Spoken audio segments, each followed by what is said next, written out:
तो ये हमारा जो चैप्टर है इसका नाम है राष्ट्रीय आय, नेशनल इनकम। ठीक है, और सबसे पहला काम हम ये करते हैं कि हम ये समझ लेते हैं, सबसे पहला काम करके हम ये समझ लेते हैं, जैसे हमने पहले भी समझा हुआ है कि राष्ट्रीय आय का मतलब क्या होता है। सबसे पहले तो हमने पहले भी डिस्कस किया हुआ है, एक देश के अंदर, सिंपल शब्दों में, वो कंप्लीट आइडिया नहीं है, ये चैप्टर में जो राष्ट्रीय आय है उसकी एग्जैक्ट परिभाषा हम इस चैप्टर के लास्ट में समझेंगे, है ना, कि वास्तव में राष्ट्रीय आय का मतलब क्या होता है। क्योंकि यहाँ से अगर हम अभी डिस्कस कर लें तो उसका कोई मतलब नहीं बनेगा। तो हम पहले बहुत सारी चीजों को कलेक्ट करते करते फाइनली पहुंचेंगे उस जगह पर जहां पर हम उसे कहेंगे राष्ट्रीय आय, है ना। लेकिन अभी हमें स्टार्ट में उस जगह पर पहुंचने के लिए एक क्लियर आइडिया होना चाहिए कि वास्तव में हम जा कहाँ रहे हैं। तो हम पहुंच रहे हैं, कहाँ पहुंच रहे हैं, राष्ट्रीय आय पे। हमें कंप्लीटली इनमें बहुत सारी चीजों को एक साथ लेके हम लास्ट में पहुंच जाएंगे राष्ट्रीय आय पे। लेकिन उस जगह पर पहुंचने के लिए राष्ट्रीय आय की एक झिलमिल सी इमेज हमारे दिमाग में होनी चाहिए कि राष्ट्रीय आय का मतलब क्या होता है। ठीक है तो राष्ट्रीय आय का मतलब हो जाता है एक देश के अंदर, एक वर्ष के अंदर, एक देश के अंदर, एक वर्ष के अंदर जो उत्पादन होगा, उस उत्पादन का जो मूल्य होगा, वही मूल्य कहलाएगा राष्ट्रीय आय। एक देश के अंदर, ये क्लियर नहीं है, पूरी तरह से क्लियर नहीं है। ये जो मैं अभी आपको डेफिनेशन बता रहा हूं ये सही नहीं है, ये सही, इसे हम सही में कन्वर्ट करेंगे लास्ट में। अभी बस समझने के लिए समझते हैं हम कि एक देश के अंदर, एक देश के अंदर, एक वर्ष के अंदर जो उत्पादन होता है, उत्पादन किस चीज का होता है, वस्तुओं और सेवाओं का उत्पादन, दो चीज का हम उत्पादन करते हैं। तो एक देश के अंदर, एक वर्ष के अंदर जो उत्पादन होता है वस्तुओं और सेवाओं का, उसका मौद्रिक मूल्य राष्ट्रीय आय कहलाता है। मौद्रिक मूल्य को आप या तो उस देश की करेंसी में कैलकुलेट कर सकते हो या कोई एक्सेप्टेड करेंसी में आप कैलकुलेट कर सकते हो, है ना। तो क्या है यहाँ पर राष्ट्रीय आय को अगर हम यहाँ पर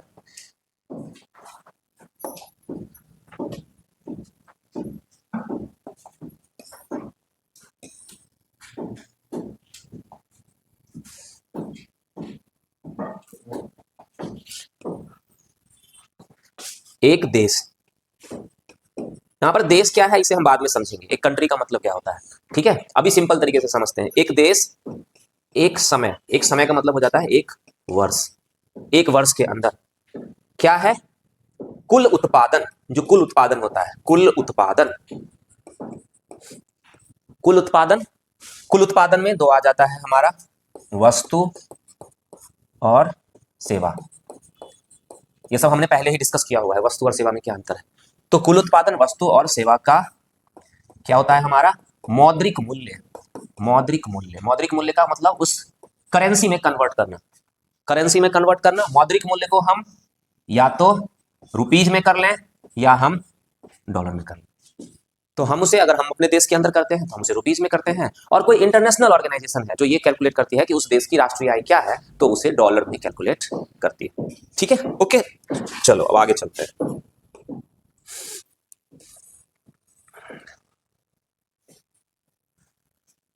ये हमने पहले ही डिस्कस किया हुआ है, इन सबको अब फिर से बार बार हमें डिस्कस करने की जरूरत नहीं है। जो हमने एडम स्मिथ का नाम पढ़ा, तो ये सबको हमने एडम स्मिथ क्या है और एडम स्मिथ ने कौन सी बुक लिखी है और क्या क्या कांड उन्होंने किया है ना, ये सब हमने पहले ही किया हुआ है, हमने पहले ही पढ़ा हुआ है। तो इनको मैं फिर से एक बार नहीं समझाता हूँ।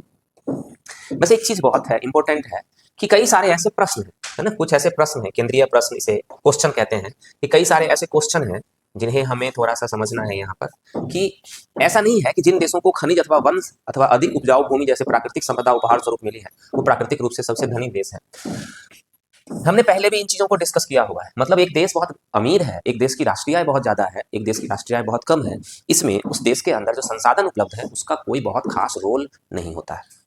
जापान एक ऐसा देश है जिसके पास संसाधन नहीं है, लेकिन फिर भी वो, उसकी राष्ट्रीय आय बहुत ज्यादा है। अफ्रीका के कई सारे ऐसे देश हैं जिनके पास काफी सारे संसाधन हैं, लेकिन फिर भी उनका राष्ट्रीय आय उनका बहुत कम है। तो राष्ट्रीय आय में संसाधन महत्वपूर्ण भूमिका निभाते हैं, ये पूरी तरह से गलत नहीं है। जैसे आज उन देशों की आय बहुत ज्यादा है जहां पर कच्चा तेल पाया जाता है ना, लेकिन एक महत्वपूर्ण भूमिका निभाते हैं, लेकिन जरूरी नहीं है कि हमेशा निभाते हैं। तो ये बात हमें थोड़ा सा समझना है। आर्थिक संपत्ति अथवा किसी देश के धनी होने के लिए उनके पास केवल संसाधनों का होना आवश्यक नहीं है, इन संसाधनों का कैसे उपयोग किया जाए ये जरूरी है। ठीक है, क्लियर है, ये सब आइडिया हमारे पास है, इतनी चीजों को तो समझने की जरूरत नहीं है। अब आप जब बुक पढ़ते हो, ठीक है, जब आप बुक पढ़ते हो तो कुछ बच्चे ऐसे होते हैं जिनको बुक पढ़ते हुए देखकर मुझे बड़ी शर्मिंदगी फील होती है ना, तो ऐसी इस तरह से बुक नहीं पढ़ना है हमें, है ना। जब मान लो कि आपने पीछे वाले चैप्टर में पढ़ा हुआ है कि एडम स्मिथ है एक व्यक्ति, जो एडम स्मिथ ने कुछ कांड किया है, जो कांड किया है तो उसमें एक बुक लिखी है उसने, तो आप उस चैप्टर में भी आपने इसको अंडरलाइन कर दिया, इस चैप्टर में भी आपने आके इसको अंडरलाइन कर दिया। अबे पगला है क्या, दो दो जगह क्यों अंडरलाइन कर रहा है? जब एक कोई भी चीज जब हमें बुक पढ़ते हुए जब हमें पता होती है तो हमें उसको अंडरलाइन नहीं करना चाहिए। ये बहुत इंपॉर्टेंट चीज है समझने की। हम बुक में अंडरलाइन क्यों करते हैं? क्योंकि वो लाइन बहुत इंपॉर्टेंट है, हमें वो लाइन पता नहीं है, तभी हम उसे अंडरलाइन करते हैं। जो चीज हमें पता है हम उसे अंडरलाइन क्यों करेंगे? नहीं करेंगे। इससे क्या होता है कि दोबारा जब आप बुक पढ़ोगे तो आपका वो समय बचेगा, है ना। आपने पूरी बुक को अंडरलाइन कर दिया तो आप एक ही चीज को बार बार पढ़े जा रहे हो, दोबारा पढ़ोगे फिर से आपको सारी बुक पढ़नी पड़ेगी। तो इन चीजों को थोड़ा सा समझना है। बुक पढ़ना एक कला है, और अगर आपको बुक पढ़ना नहीं आता है तो इसका मतलब आप कलाकार नहीं हो, आप क्या हो? कोयलाकार। ठीक है, तो आपको क्या बनना है? आर्टिस्ट बनना है, कलाकार बनना है, ना कि कोयलाकार बनना है। अब ये देखो, ये लाइन है, इसको अंडरलाइन करने की कोई नीड ही नहीं। क्या हमें पता है ये बात कि आर्थिक संपत्ति किसी देश के धनी होने के लिए जरूरी नहीं है। किसी देश के धनी होने के लिए आर्थिक संसाधनों का किस तरह से इस्तेमाल किया जाए, यह आना बहुत जरूरी है ना। चलो आगे चलते हैं।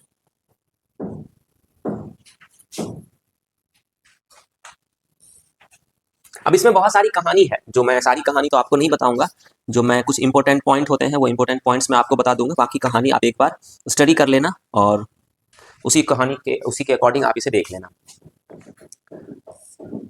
अब एक वर्ड है यहाँ पर, सबसे पहले हमें उस वर्ड को डिस्कस करना है जो इंपोर्टेंट पार्ट है। मैं उस इंपोर्टेंट पार्ट को आपके साथ डिस्कस करता हुआ चलूंगा। जो कहानी है, जो स्टोरी है, उस स्टोरी को मैं छोड़ दूंगा क्योंकि उस स्टोरी की नीड नहीं है। अब कह रहा है यहाँ पर, देखो बहुत सारी चीजें इसमें बोल्ड में लिखी हुई है, तो हम उस बोल्ड वाली चीजों को और जो कुछ नहीं है उसको भी हम साथ साथ डिस्कस करते हुए चलेंगे। यहाँ पर बोल्ड में लिखा हुआ है कि अंतिम वस्तु। ठीक है, इस पूरे पैराग्राफ में हमें यही समझाया गया है, समझाकर समझाते समझाते यहां पहुंचा गया है, और इनका जो कोर इशू है वो है अंतिम वस्तु। ठीक है, पूरे पैसेज का जो कोर इशू है वो है अंतिम वस्तु।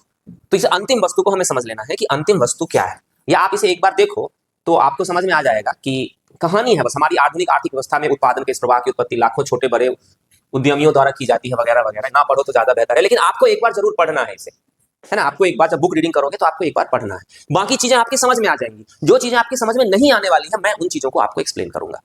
ठीक है, तो अब देखो क्या है कि एक बहुत इंपॉर्टेंट पार्ट है जो हमें समझना है इसमें, वो ये है कि कह रहा है कि जब हम राष्ट्रीय आय की गणना करते हैं, राष्ट्रीय आय की जब हम गणना करते हैं, कैलकुलेट करते हैं नेशनल इनकम को, तो देखो आप ऐसे समझो कि कह रहा है कि हमने पहले से पढ़ा हुआ है कि देश के अंदर 3 सेक्टर है। ठीक है, 3 सेक्टर है, हमने पहले से पढ़ा हुआ है, प्राइमरी, सेकेंडरी और टर्शियरी सेक्टर। इन तीनों सेक्टर में क्या होता है? प्रोडक्शन होता है। ठीक है, तीनों सेक्टर में गुड्स और सर्विसेज का प्रोडक्शन होता है। तो हम तीनों सेक्टर के प्रोडक्शन को देख लेते हैं। हम पता कर लेते हैं कि कहां कहां कितना प्रोडक्शन हुआ है, उस प्रोडक्शन की रुपीज में वैल्यू निकाल लेते हैं, और वही हमारा हो जाता है नेशनल इनकम, राष्ट्रीय आय। लेकिन ये कह रहा है कि जब हम उस राष्ट्रीय आय को कैलकुलेट करते हैं तो हम उसमें फाइनल गुड को कैलकुलेट करते हैं, इंटरमीडिएट गुड को कैलकुलेट नहीं करते हैं। सबसे पहली चीज, इंपॉर्टेंट चीज यहां पर यही है, यहीं पर ये वर्ड समझाया गया है, इंटरमीडिएट गुड और फाइनल गुड। 2 चीजें हैं, 2 वर्ड है यहां पर, हमें समझना है। अब इसे एक एग्जांपल से समझो। तो कह रहा है कि ऐसे समझते हैं, जैसे कि मान लो कि एक किसान ने गेहूं का उत्पादन किया। ठीक है, कर दिया गेहूं का उत्पादन। अच्छा, मान लो कि 100 किलोग्राम गेहूं का उत्पादन किया, और 100 किलोग्राम गेहूं की कीमत 100 रुपए है। मान लो, ये थोड़ा हाइपोथेटिकल है बातें हैं, लेकिन एक अंदाजा लगाने के लिए, एग्जाम्पल के लिए हम मान लेते हैं कि किसान ने 100 किलोग्राम गेहूं का उत्पादन किया, उसका मूल्य 100 रुपए है। ठीक है, उसमें से 50 किलोग्राम गेहूं वह अपने यूज के लिए रख लेता है, और 50 किलोग्राम वो गेहूं सेल कर देता है। ठीक है, उसको जरूरत नहीं, तो 50 किलोग्राम वो खुद का यूज के लिए रख लेता है और 50 किलोग्राम वो सेल कर देता है। अब देखो, तो टोटल अगर पूछा जाता है आपसे कि उस देश के अंदर सिर्फ एक किसान ही है, वो एक देश है जहां पर एक किसान है जो 100 रुपए का उत्पादन करता है, तो उस देश की नेशनल इनकम कितनी हो गई? 100 रुपए हो गई। सिंपल है ना, क्योंकि उस देश के अंदर जो उत्पादन हुआ है उसकी वैल्यू 100 रुपए है, तो उस देश की नेशनल इनकम हो गई 100 रुपए। ठीक है, ये एक कंडीशन में, पहली कंडीशन में जब एक ही व्यक्ति है उस देश के अंदर। दूसरी कंडीशन, उस देश के अंदर 2 व्यक्ति है। ठीक है, 2 व्यक्ति है।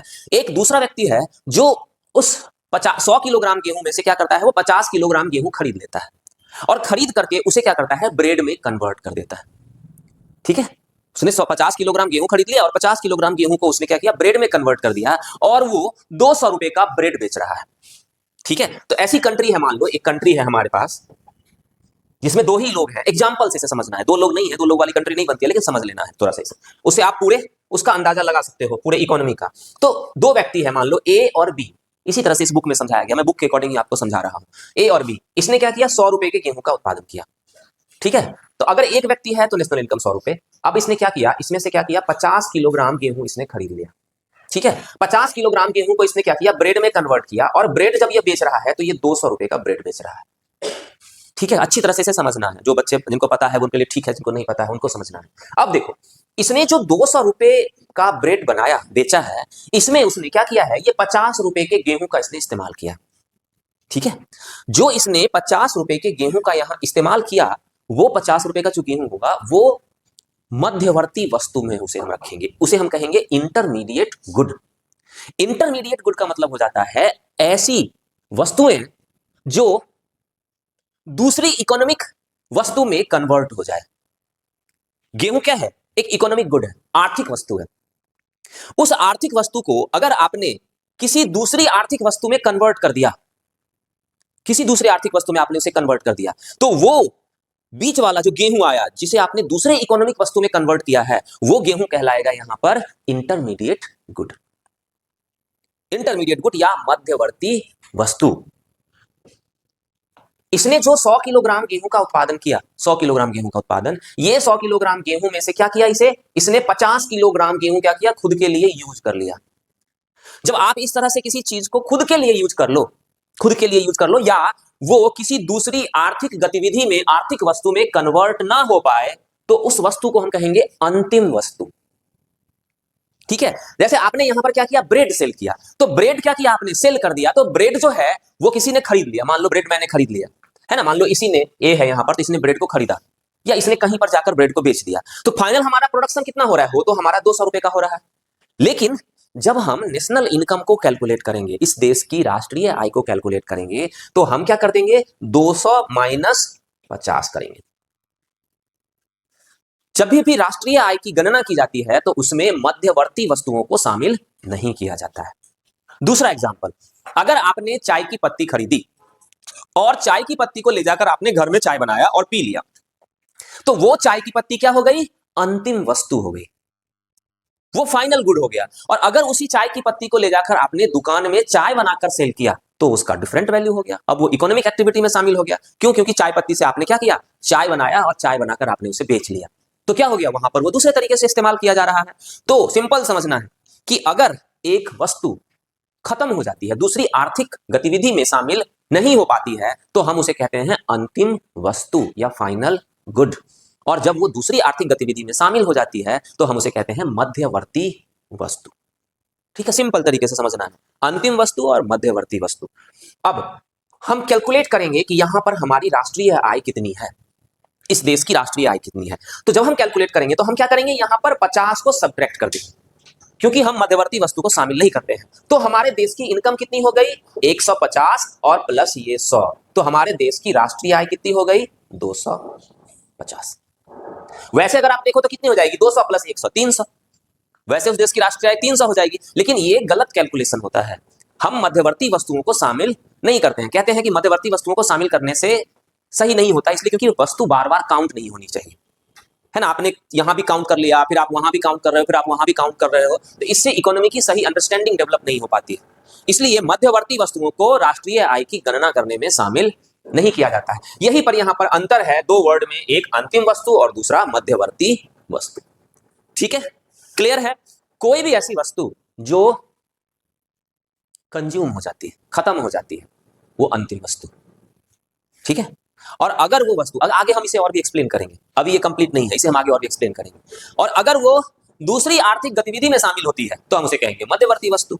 तो इस तरह से हम अंतिम वस्तु और मध्यवर्ती वस्तु को कैलकुलेट करते हैं, क्लियर, ठीक है। अंतिम वस्तु और मध्यवर्ती वस्तु भूलेंगे नहीं, भूलेंगे, फिर भी भूलेंगे तो आपको इसको अच्छी तरह से, इस बुक को आपको क्या करना है, पढ़ना है। अब ये जो घुरघुर घुरघुर कर रहा है, ये तो पूरी वीडियो को ही खराब कर देगा। देखो यहां लिखा हुआ है कि इसे हम अंतिम वस्तु क्यों कहते हैं, क्योंकि एक बार इनका विक्रय होने के बाद यह सक्रिय आर्थिक प्रवाह से बाहर हो जाता है। अब किसी भी उत्पादक के द्वारा इसमें कोई बदलाव नहीं किया जा सकता है। अब वहां पर ये मत बोल देना, आप कभी दिमाग में सोच लेना कि हमने गेहूं तो उपजाया, गेहूं को उपजाकर हमने गाय का चारा बनाया, ठीक है, और गाय का चारा बनाया हमने, गेहूं से बनाते हैं गाय का चारा, ठीक है, और हमने गाय को खिला दिया, ठीक है, तो वो हो गया कंज्यूम, तो हो गई वो अंतिम वस्तु। अब फिर कहीं आपके दिमाग में ये आइडिया आ गया कि उससे निकला गाय का गोबर, और गाय के गोबर को हमने बेच लिया, ठीक है, हमने गाय को गोबर को फर्टिलाइजर के रूप में बेच लिया, बेच सकते हैं ना, गाय का गोबर फर्टिलाइजर के रूप में इस्तेमाल होता है, तो गाय के गोबर को हमने फर्टिलाइजर के रूप में बेच दिया, तो मतलब तो गेहूं तो हो गया हमारा वो इंटरमीडिएट गुड, है कि नहीं? हाँ, तो इतना नहीं सोचना है, सोचने में अभी इस लेवल तक नहीं जाना है, अभी अमर्त्य सेन भी यहाँ तक नहीं पहुंच पाए हैं, ठीक है, तो हमें अभी यहाँ तक सोच के नहीं पहुंचना है, थोड़ी देर बीच में रुक जाना है, ठीक है, ओके। तो क्या हुआ आपका, यहाँ पर बन गया हमारा, दोनों में अंतर क्लियर करना है, इंटरमीडिएट गुड और फाइनल गुड, मध्यवर्ती वस्तुएं और अंतिम वस्तुएं। सिंपल है, अंतिम वस्तुएं वो वस्तुएं होती हैं जिनका आर्थिक रूपांतरण नहीं होता है, इकोनॉमिक, जिनको हम चेंज नहीं कर सकते हैं, ठीक है। चलो आगे चलते हैं, कुछ और नई चीजें मिलेगी तो उसे भी देख लेंगे। चाय वाय का यहाँ पर एग्जाम्पल है। अच्छा, उससे पहले एक और वर्ड था, उस वर्ड को भी हम देखते हैं पहले। देखो अब इसका क्या करें बताओ।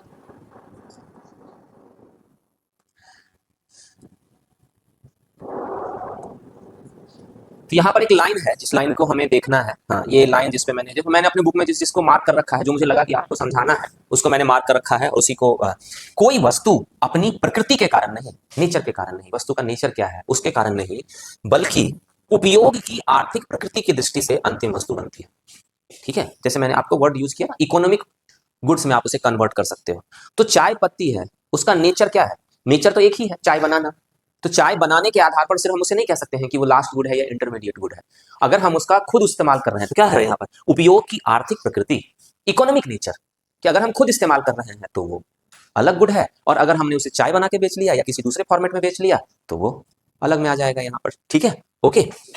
अब आगे चलते हैं, अंतिम वस्तु क्लियर हो गया, उपयोग की आर्थिक प्रकृति, इस लाइन को आप अपनी बुक में मार्क कर सकते हो, ये पूरी की पूरी लाइन है ना, मार्क करना। अतः कोई भी वस्तु अपनी प्रकृति के, उपयोग की प्रकृति के आधार पर। आगे अंतिम वस्तु, अब हम यहाँ पर देखते हैं, यहाँ पर हमारा अंतिम वस्तुओं को भी हम दो भागों में, अंतिम वस्तुओं को भी दो भागों में बांटा जा सकता है। अब एक काम इसको करते हैं,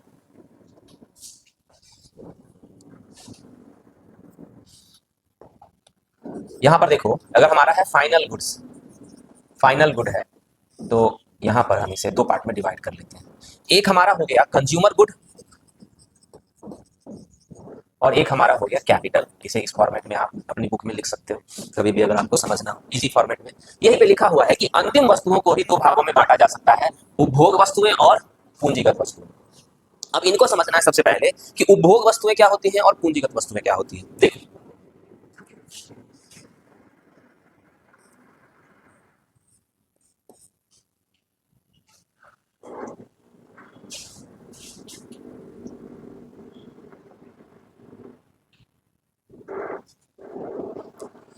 आप ऐसे समझते हैं इसे कि कुछ चीजें पहले एग्जाम्पल के रूप में समझते हैं। जैसे हम खाना खाते हैं, खा लिया हमने, ठीक है। जैसे हमने कपड़े पहन लिए, कपड़े भी हमने पहन लिए। जैसे हमने टीवी खरीद लिया, टीवी भी हमने खरीद लिया। तो ये कह रहा है, जब उपभोक्ता अंतिम उपभोक्ता हो, है ना, एक चीज ध्यान रखना है यहां पर कि जब अंतिम उपभोक्ता फाइनल कंज्यूमर के द्वारा उसे क्रय किया जाता है, उसे परचेज किया जाता है, मतलब कि जो व्यक्ति उसे परचेज कर रहा है, जो व्यक्ति उसे खरीद रहा है, वो कौन है, वो किस पर्पज से उसे खरीद रहा है।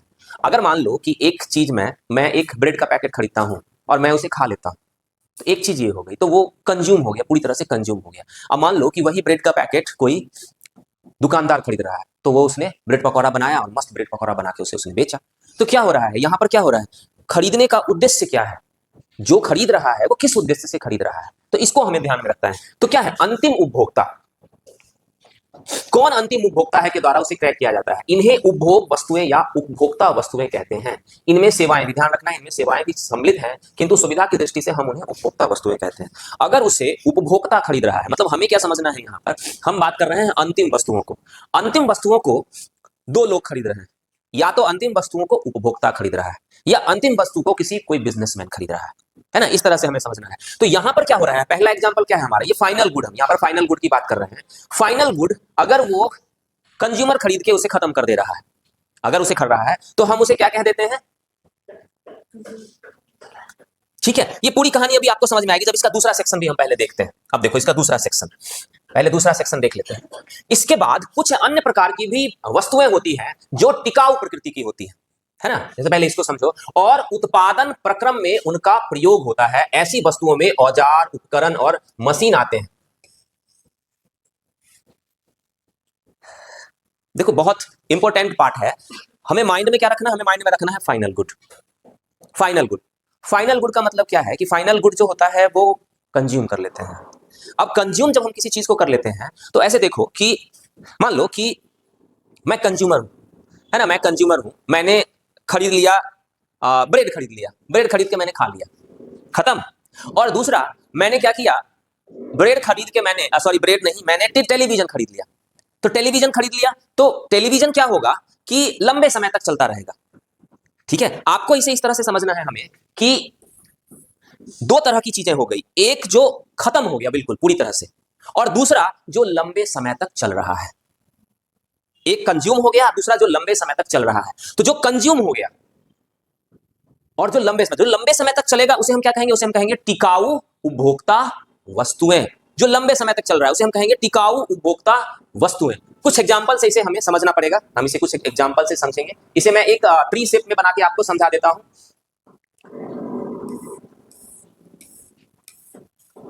कुछ अन्य प्रकार की वस्तुएं भी होती है जो टिकाऊ प्रकृति की होती है और उत्पादन प्रक्रम में उनका प्रयोग होता है। ऐसी वस्तुओं में औजार, उपकरण और मशीन आते हैं। यद्यपि अन्य साध्य वस्तुओं का निर्माण तो करते हैं, लेकिन उत्पादन प्रक्रम में इनके खुद के रूप में कोई परिवर्तन नहीं होता है। ये अंतिम वस्तुएं भी हैं, किंतु यहाँ अंतिम रूप से उपयोग की जाने वाली अंतिम वस्तु नहीं है।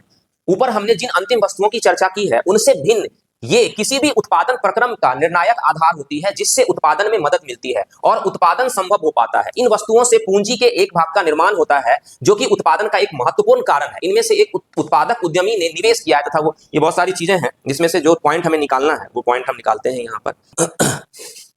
उपभोक्ता अंतिम वस्तुओं को हमने दो पार्ट में बांट दिया, उपभोग वस्तुएं और पूंजीगत वस्तुएं। अब इनको इस तरह से समझो कि उपभोग वस्तुओं को भी हम दो पार्ट में डिवाइड कर सकते हैं, एक टिकाऊ उपभोग वस्तुएं और दूसरी गैर टिकाऊ उपभोग वस्तुएं। जैसे मैंने अभी आपको यहां पर समझाया था कि टिकाऊ उपभोग वस्तुएं जिसमें जैसे हमने टेलीविजन खरीद लिया, वो क्या हो गई हमारे पास? टिकाऊ उपभोग वस्तुएं हो गई। और हमने ब्रेड खरीद के उसे खा लिया तो वो क्या हो गई? हमारी गैर टिकाऊ उपभोग वस्तुएं। है तो अंतिम उत्पाद।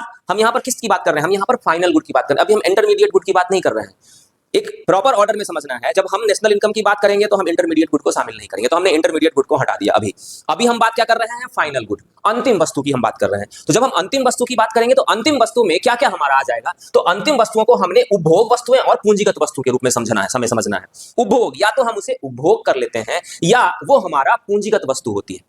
तो उपभोग वस्तु और पूंजीगत वस्तु में हमें अंतर को समझना है। तो उपभोग वस्तु में हम इसे दो पार्ट में डिवाइड कर लेंगे। एक उपभोग जिसको हमने किया है वो टिकाऊ प्रकृति का है या वो टिकाऊ प्रकृति का नहीं है। एग्जाम्पल में अभी मैंने आपको एग्जाम्पल में समझाया। तो इस तरह से हम उपभोग वस्तुओं को भी दो पार्ट में डिवाइड कर देंगे। अब पूंजीगत वस्तु पे आ जाते हैं। मैं एक पूरा मैप बना के आपको एक्सप्लेन कर दूंगा, क्लियर हो जाएगा।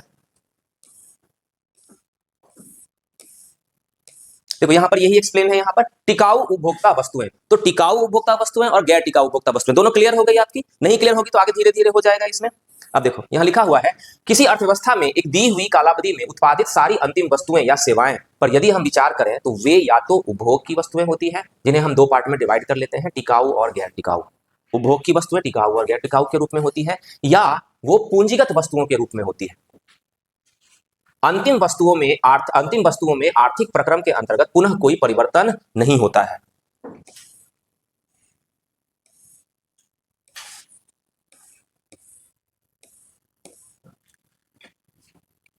पूंजीगत वस्तुओं में क्या आएगा यहां पर? अब हमें सबसे पहले समझना है पूंजीगत वस्तु। अगर हम कैपिटल गुड की बात करें तो कैपिटल वस्तु में ऐसे एग्जांपल में आप ऐसे समझो कि किसी कंपनी ने किसी मशीन को खरीदा, है ना? तो कंपनी ने मशीन को खरीदकर वहां पर क्या किया? मशीन लगा लिया प्रोडक्शन के रूप में। तो जब उसने उस मशीन को खरीद लिया तो मशीन का तो अंतिम रूप से उपभोग हो गया, है ना? लेकिन वो मशीन क्या कर रहा है? वो मशीन उत्पादन प्रक्रम में अपना योगदान दे रहा है, प्रोडक्शन प्रोसेस में अपना योगदान दे रहा है। तो अगर कोई अंतिम वस्तु, लास्ट जो फाइनल गुड है, अगर वो वस्तु उत्पादन प्रक्रम में, प्रोडक्शन प्रोसेस में अगर अपना योगदान देता है तो हम उसे कहते हैं कैपिटल गुड, पूंजीगत वस्तुएं, सिंपल तरीके से समझो आप, सिंपल तरीके से मैं समझाऊं कि दो पार्ट में हम डिवाइड कर लेते हैं, दो पार्ट में।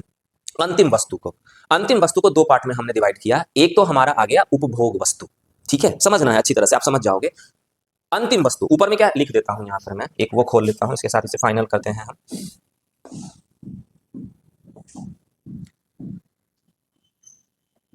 देखो, हम इसे कहते हैं अंतिम वस्तु। ये हो गया हमारा फाइनल गुड, अंतिम वस्तु। अंतिम वस्तु को हमने दो पार्ट में डिवाइड किया। ये क्या हो गया हमारा उपभोक्ता वस्तु, और दूसरा हमारा क्या हो गया, ये पूंजीगत वस्तु। दोनों के मतलब को समझना है। दोनों का मतलब ये है कि जैसे आप समझ लो कि उपभोक्ता वस्तु का मतलब क्या होता है, जिसे उपभोक्ता कंज्यूमर खरीद ले, है तो अंतिम वस्तु, कंज्यूमर खरीद ले और वो कंज्यूमर उसका कर लेते हैं यूज, है ना। कंज्यूमर क्या खरीद सकता है, कंज्यूमर खरीद सकता है ब्रेड खरीद सकता है। कंज्यूमर क्या खरीद सकता है, कंज्यूमर खरीद सकता है टेलीविजन खरीद सकता है। कंज्यूमर क्या खरीद सकता है, कंज्यूमर वॉशिंग मशीन खरीद सकता है। ये सारी चीजें आप खरीद सकते हो। तो ब्रेड की प्रकृति अलग है, ब्रेड का नेचर अलग है और इसका नेचर अलग है। ब्रेड क्या होगा, तुरंत ही खत्म हो जाएगा, तो हम इसे क्या कहेंगे, गैर टिकाऊ। इसे हम कहेंगे गैर टिकाऊ,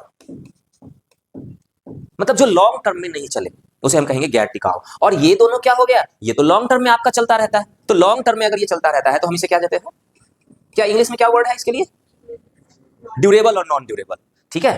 तो ये क्या हो गया हमारा नॉन ड्यूरेबल और ये हो गया हमारा ड्यूरेबल, ठीक है। हो तो रहा है, कंज्यूमर खरीद रहा है, हो रहा है कंज्यूम, खत्म हो रहा है, दुकान से तो बिक गया ना, हमने घर में ले लिया इसे, तो ये खत्म है, ठीक है। तो ये इस पार्ट में हो गया। अब क्या है कि हमने क्या किया, एक हमने खरीद लिया मशीन, हमने एक मशीन खरीद लिया और इस मशीन को हमने यूज कर लिया कहां पर, एक फैक्ट्री में।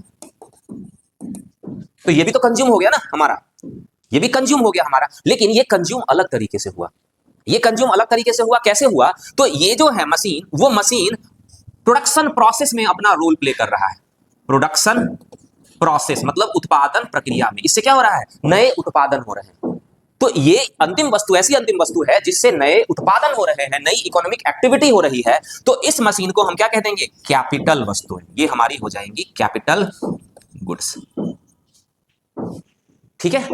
अगर मान लो कि आप सिंपल ऐसे समझो कि आपने टीवी यहां खरीद लिया, यहां टीवी खरीद लिया, तो वो टीवी हो जाएगा कंज्यूमर गुड में। और अगर आपने टीवी खरीद के, जहां पर आप फैक्ट्री है आपकी, उस फैक्ट्री में आपने टीवी लगा लिया और इस टीवी पे आप सीसीटीवी चला रहे हो, इस टीवी पे आप सीसीटीवी चला रहे हो, तो सीसीटीवी चलाना क्या है, एक प्रोडक्शन हो गया। आप प्रोडक्शन प्रोसेस में आपका इस्तेमाल कर रहे हो। तो अगर आपने वही टेलीविजन यहां पर खरीदा जो प्रोडक्शन प्रोसेस में आपकी हेल्प कर रहा है, तो वो आ जाएगा हमारा अलग तरीके से, है ना। तो इस तरह से हमें समझना है कि जो चीज हम फाइनल चीज को हम जो इस्तेमाल कर रहे हैं उसका इकोनॉमिक वैल्यू, जैसे वहां पर हमने देखा ना आर्थिक महत्व क्या है, अगर उसका आर्थिक महत्व ये वाला है तो हम इस कैटेगरी में रखेंगे, और अगर उसका आर्थिक महत्व ये वाला है तो हम उसे इस कैटेगरी में रखेंगे, ठीक है।